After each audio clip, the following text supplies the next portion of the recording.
미국 증시 분위기를 생생하게 전해드리는 이항영의 월가이드 시간으로 돌아왔습니다. 오늘도 MTN 이항영 전문위원님 제 옆에 나와 계십니다. 안녕하세요. 네, 안녕하세요. 네, 오늘도 지난주 금요일 마감했던 미국장 분석으로 시작을 해볼 텐데 이날로써 다우와 S&P 500 지수가 5일 연속으로 하락을 했어요.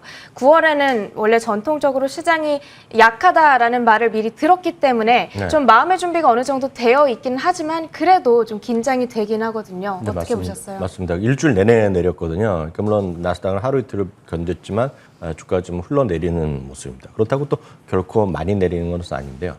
고점 대비 지금 다우지수가 1.7% 정도 내려 있습니다. 여하튼 주시장을 흘러내리는 흐름이 지난주 내내 이어졌습니다. 주말만 보면은요, 11개 섹터가 있는데요. 11개 섹터가 모두 하락했습니다.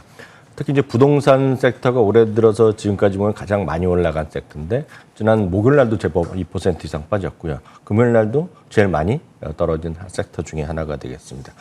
기술주도 좀 하락을 했는데요. 기술주가 퍼센트로 보면 1% 떨어졌는데요. 많은 분들이 이미 갖고 계신 분 이미 뉴스 보셨고, 우리나라에서도 관련 뉴스가 많이 쏟아졌는데요. 애플이 주가가 3% 넘게 떨어진 것이 단연코 특징주가 되겠습니다. 전체적인 경제 관련된 지표 데이터에서는 생산자 물가 지수가 연간 8.3% 연율로 보면 전년 동기 대비 이렇게 늘어난 것 자체가 주가에는 악재 인식할 수밖에 없었습니다. 2010년 이후 사상 최대 증가율이 나왔습니다. 연간 기준으로 말씀드렸다시피 8.3이 나왔고요. 전체적으로 전월 대비로 본 0.7%가 나왔습니다. 참고적으로 이번 주 이제 소비자 물가 지수가 나오는데 이거에 대한 우려감도 분명히 있다라고 이해하시면 되겠습니다. 한편 주가로 보면 이제 10년물도 좀 올라가는 거 있지만 주가는 이제 바로 좀 들어가면 특징주로요. 애플이 이제 3.3% 떨어지면서 기술주의 하락을 주도했습니다. 기술주는 전반적으로 0.99%니까요. 1% 하락한 날이 되겠습니다. 애플도 잠시 후에 말씀드리겠지만 여하튼 인앱 결제가 이슈가 있었는데 그와 똑같은 형태가 알파벳이죠. 구글이죠. 우리나라에서도 한 2주 전에 구글 갑질 방지법 이런 거 뉴스 보셨잖아요. 그래서 그때 나왔던 같은 이슈인데요. 구글도 역시 1.86%가 떨어졌습니다. 마이크로소프트가 2, 3주째 쉬고 있습니다. 0.52% 하락했습니다. 아마존은 최근 들어서 반등을 하고 있는 주식인데요. 지난 금요일 날은 아마존도 좀 쉬어가는 모습이었습니다. 0.4%가 내렸고요. 넷플릭스는 지난주에도 강한 흐름을 이어가고 있습니다. 0.2% 반등했고요. 지난주에는 테슬라도 2.46% 하락으로 일단 지난 주말 마감했습니다. 네, 이날 애플이 크게 하방 압력을 받다 보니까 빅테크주들 전반적으로 약세를 기록했다는 부분 먼저 한번 짚어봤고요. 그럼 애플이 왜 이렇게 떨어졌는지 그 이슈부터 좀 자세하게 다뤄보도록 할게요. 에픽게임즈와의 소송에서 패소했다라는 법원 판결이 전해졌기 때문이었는데 구체적으로 판결 내용이 어떻게 되나요? 네, 에픽게임즈는 이제 여러분들 이런 걸 좋아하시면 아시겠지만 포트나이트랑 또 대표적인 게임을 운영하는 회사 아닙니까? 사실 한 2주 전에요. 말씀드렸다시피 구글 갑질 방지법이 생겼을 때 딱 여기에 CEO가 나는 이제부터 한국인이라고 얘기했던 바로 그 사람이 되겠습니다. 네. 복잡한 얘기 있지만 아주 쉽게 말씀드리면 왜 이렇게 됐냐면 애플이건 구글이건 거기서 사업을 하고 거기서 결제를 받기 위해서는 딴 데서 나가면 결제가 안 됩니다. 그래서 그 안에서만 결제를 할 수밖에 없겠고요. 결제를 하게 되면 많게는 30, 50%까지 여러 가지 다양한 목록으로 수수료가 나가는 거죠. 그러다 보니 게임 회사들은 대부분이 이거 아닙니까? 게임을 하다 보면 쉽게 해서 무기도 사고 이런 거 아닙니까? 지금 예쁘게 꾸미고 네. 그럴 때 사는 거에 대해서도 이 안에서만 애플에서만 결제를 하게 되니 사업을 처음에 초기에 사업을 하려는 사람들은 그걸 감수하지만 사업이 잘 되는 사람들의 입장에서 보면 너무 애플이나 구글이 많이 뛰어간다는 얘기를 하고 불평이 나올 수밖에 없습니다. 그래서 이걸 갑질이라고 얘기하는 거죠. 그러다 보니 이제 여러 가지 경로로 돈을 다른 데서도 받게, 그러니까 다른 자기네 사이트를 가건 어디를 가건 결제를 따로 받는 노력을 하다 보니까 거기서 다툼이 있었던 겁니다. 그러다 보니 다툼이 하고 미국 재판을 하다 보니 고소하고 그러다 보니 애플에서 앱스토어에서 그 포트나이트 그런 서비스를 아예 빼버린 겁니다. 그래서 할 수가 없게 된 거죠. 이제 이 사람들 입장에서 보면. 아시다시피 구글이나 안드로이드 태제에서는 별도로 들어가는 방법이 있지만 애플 같은 경우는 iOS가 워낙 이제 보안을 잘 돼 있기 때문에 다른 쪽에서 들어가서 슬쩍 하기가 쉽지 않은 그림이거든요. 그러니까 이제 이슈가 되고 그런 이제 재판을 많이 했었습니다. 애플이 지금 패소했다는 얘기를 하고 있는데요. 패소라고 얘기하기는 또 쉽지 않습니다. 인앱 결제를 의무하고 강제하는 건 뺐지만 그거는 10개의 어떤 항목 중에 하나였고요.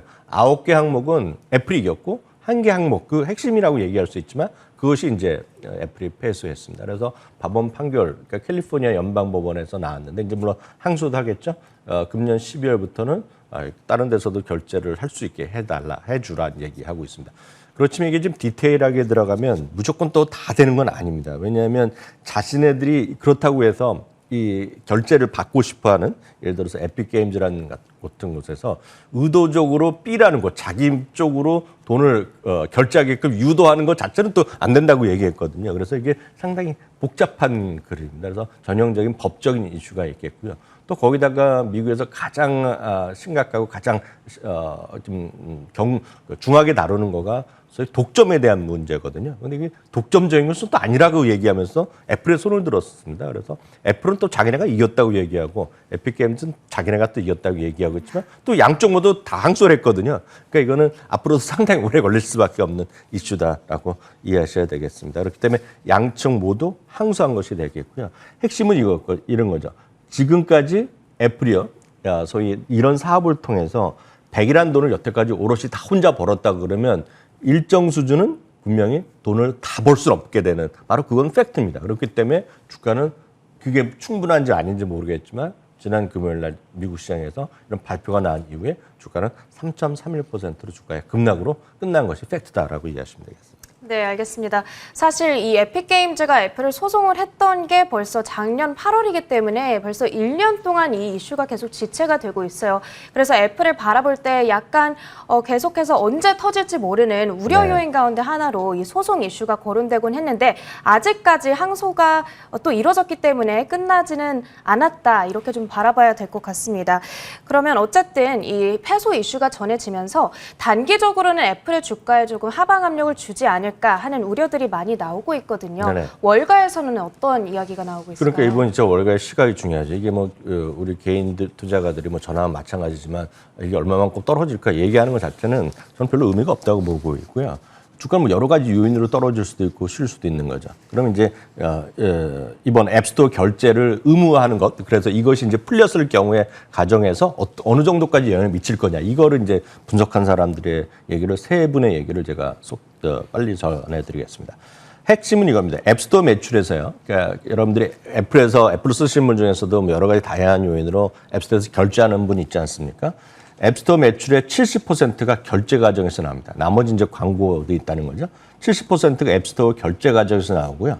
그 대부분이 어디서 나오냐면 게임에서 나옵니다. 게임 사업에서 나오는 거죠. 그러니까 여러 가지 다른 소프트웨어를 한 번 사고 이런 것보다는 게임이고 거기서 반복적인 매출에서 나오는 것이 한 10%인데 그중에서 그것들이 전체 수입에서 70%까지 차지해야 한다는 거죠. 그럼 70%가 어느 정도까지 영향을 미쳐서 수익이 어느 정도까지 마이너스 영향이 나가느냐, 이것만 우리가 판단하면 되는 거거든요.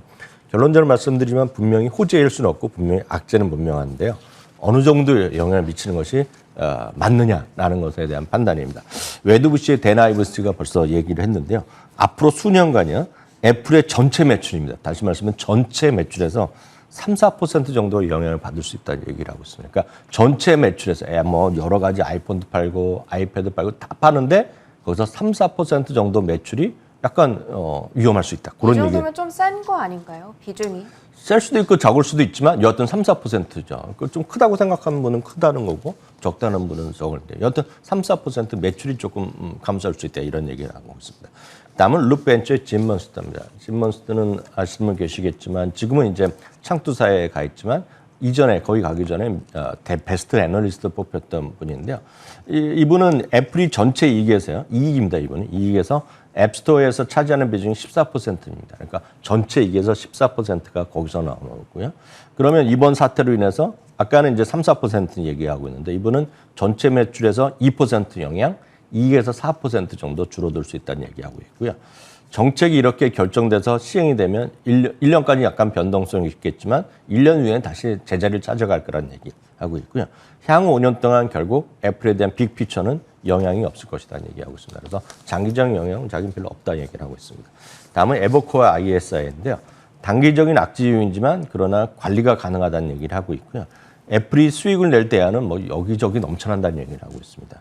그리고 이제 역시 비슷한 얘기인데요. 애플의 주당이익이 2에서 4% 영향을 미칠 거라는 얘기하고 있습니다. 그래서 지금까지 세분해 보면 적게는 2%, 많게는 4% 정도 이익이 감소할 수 있다는 얘기하고 있거든요. 그럼 냉정히 보면 그만큼 주가가 뭐 3% 떨어지건 5% 떨어지건 그 정도면 충분하다는 것이 이들의 생각이다라고 이해하시면 되겠습니다. 당분간 몇 년 동안에는 이익도 그렇고 매출도 그렇고 평균적으로 3% 정도 타격이 있을 것으로 예상이 되지만 그래도 장기적인 관점에서 놓고 봤을 때에는 그렇게 커다란 악재 요인은 아닐 거다라는 게 지금 월가 전반적인 의견인 것 같아요.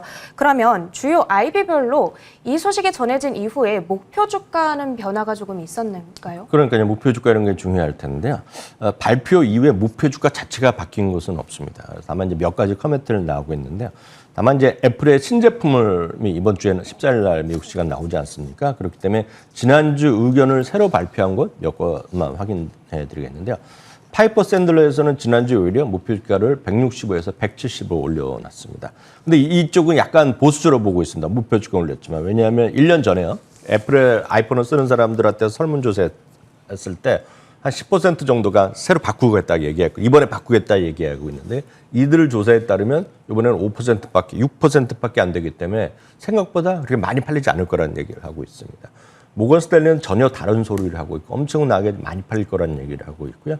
이번에 1억 대를 주문했는데 훨씬 그 이상 팔릴 수 있다는 얘기를 하고 있습니다. 모건 스탠리는 168달러를 얘기하고 있습니다. JP 모건은 180달러를 얘기하고 있고요. 베어드 같은 경우에서도 160달러에서 170달러, 에버코어 같은 경우에도 180달러를 제시하고 있습니다. 월가의 투자 의견의 전체적인 의견은 16명 중에 6명의 보유 의견이 내고 있고요. 매도 의견 없고요. 목표 주가 평균은 166달러 수준을 지금도 지키고 있다라고 이해하시면 되겠네요. 네, 지난주에 전해졌던 소송 이슈 그리고 이번 주에 앞두고 있는 신제품 발표 좀 단기적인 악재 이슈, 호재 이슈가 섞여 있다 보니까 지금 어떻게 해야 되나 헷갈리시는 분들 많이 계실 것 같은데 어쨌든 월가 전반적으로는 지금 매수 의견을 여전히 제시하고 있다는 부분은 참고해 보시면 좋을 것 같습니다. 이제 지난 한 주간의 증시를 좀 총 정리하면서 복습해보는 시간을 가져볼게요. 네, 맞습니다. 다우지수는 2% 조금 넘게 하락했고요. 말씀드렸다시피 S&P 500은 1.7%, 나스닥은 1.6% 떨어졌습니다. 쉽게 해서 주시장이 크게 떨어진 것 같다고 많이들 걱정하시고 큰일 날 것 같다 뭐 얘기들 많이 들으시잖아요. 근데 어떤 고점 대비 S&P 500은 지금 1.7% 떨어졌을 뿐이다라고 이해하시면 되겠습니다. 11개 섹터가 모두 빠졌고요. 앞서 말씀드렸다시피 부동산이 지난주 중반 이후에 빠지면서 제일 많이 빠졌습니다. 종목으로 보면 어찌 보면 너무나 당연하죠. 지금 전 세계가 소위 부스터샷 얘기하고 있고요. 이스라엘은 4번째 샷도 좀 필요하다. 이런 얘기를 하고 있지 않습니까? 모더나 같은 경우가 여러분들 아실 만한 것 중에 제일 많이 올라갔습니다. 지난 한 주간에 8% 정도 올라갔고요. 결제회사의 그런 시스템을 갖고 있는데요. 글로벌 페이먼트가 5%, 그리고 아날로그 디바이스가 4.6%가 올라갔고요. 트랙터 이런 걸 만드는 회사가 있습니다. 트랙터 서플라이라는 곳이 있는데요. 3%. 그러니까 트랙터 그런 관련된 거나 농산품 이런 거 다른 유통 그런 걸 다 하는 회사거든요. 이런 회사가 3% 정도 올라갔습니다. 마스터카드가 2% 올라갔고요. 스타벅스가 1.8%, 넷플릭스도 많이 올라갔습니다. 반대로 떨어진 것은 이제 크로거입니다. 그 전주까지 아주 잘 나가는 건데요. 크로거 같은 경우는 지난주에 8% 이상 떨어졌고요. 다비타도 7% 떨어졌습니다. 다비타는 아시는 분 계시겠지만 신장 투석 관련 회사라고 이해하시면 되겠고요. PBH는 이제 캘빈 클라인입니다. 그래서 지난주에 옷 회사들이 은근히 떨어졌습니다. 이건 이제 백투스쿨이 다 돼 왔기 때문에 뭐 살 사람 다 샀다고 얘기할 수 있겠죠. 그러면서 이제 옷 회사가 좀 떨어졌고요. 애플이라든가 버라이즌, 마이크로소프트 등도 지난주에 2%에서 3%까지 떨어진 한 주간이 되겠습니다. 네, 이제 지난주 증시에 대한 분석은 여기서 마무리를 해보고요. 앞으로의 대응에 대한 전략도 한번 세워보도록 할게요. 어느덧 9월 증시도 이제 중반으로 접어들고 있거든요. 시장이 9월 들어서 계속 약했던 만큼 앞으로도 좀 빠지지 않을까 하는 생각이 드는데 위원님께서는 어떻게 보세요? 네, 계속 저희가 말씀드렸다시피 주시장의 가장 큰 적은 이익이나 무슨 경제 성장 이런 거가 아니라고 좀 보고 있고요. 가장 큰 것은 쉼없이 상승했다는 것입니다. 그래서 작년 11월 이후에 5% 이상 조정 없이 올라온 것이 은근슬쩍 지금 214일이나 됐거든요. 그러니까 엄청나게 많이 올라왔다는 거죠. 거기다가 이제 굳이 따지자 그러면 이제 코로나19가 지속되고 있다는 거, GDP 경제 성장률에 대한 눈높이도 낮아지고 있고 이익 전망에 대한 것도 눈높이가 낮아지는 사람들도 꽤 있다는 거죠. 그러니까 그런 것들이 주시장을 조정을 봐야 되는 이유가 되겠고요. 또 하나 이제 코로나19의 확진자 수에 대한 평가입니다. 확진자 수는 약간 줄어들었습니다. 지금요. 미국에서 줄어들어오고 있지만 여전히 고공행진하고 있는 건 맞다는 거죠. 그렇기 때문에 이제 바이든 대통령이 이제 지난주에 결국 행정명령까지 한 거 아닙니까? 그래서 연방정부 직원이랑 일을 하거나 그런 것은 이제 무조건 주사 맞지 않으면 일 같이 못하게 했고요. 그리고 뭐 비판도 많이 있지만 이슈가 되고 있지만 대기업들 100인 이상 엄청 수도 없이 많은 기업인데 매주 검사를 받거나 주사를 맞는 걸 증명내라. 그러니까 맞으라는 얘기거든요. 그러니까 이런 것들이 다양한 정책들이 나오고 있는 것에 대한 아직까지 진행이 되고 있습니다. 다만 이런 것들이 우리가 판단하는 것은 소위 1차 접종률을 얼마큼 올릴 수 있느냐. 왜냐하면 2차는 의미가 없어졌어요. 선진국들은. 안 맞는 사람을 더 맞추는 거기 때문에 이런 것들이 여전히가 이슈가 될 것 같고요. 여전히 이번 주에 관심 있는 거 이런 걸 통해서 소비자 신뢰지수가 얼마큼 회복될 수 있는지가 관전 포인트다. 이렇게 정리할 수 있겠습니다. 네, 알겠습니다. 자, 이번 주에는 이제 중요한 경제 지표로 소비자 물가 지수 그리고 소매 판매 앞두고 있습니다. 시장을 좀 많이 움직일 수 있는 지표인 만큼 저희 월가이드 통해서 챙겨보시길 바라겠습니다. 지금까지 MTN 이항용 전문위원님과 함께 미국장 분석 나눠봤습니다. 고맙습니다. 네, 저희 굿모닝 글로벌도 여기에서 마쳐보도록 하겠습니다. 이 자리에서 못다한 이야기는 저희 공식 유튜브 채널 월가워즈 통해서 풀어나가고 있으니까요. 많이 들어오셔서 구독과 좋아요 눌러주시길 바라겠습니다. 오늘도 끝까지 함께해 주신 여러분 고맙습니다.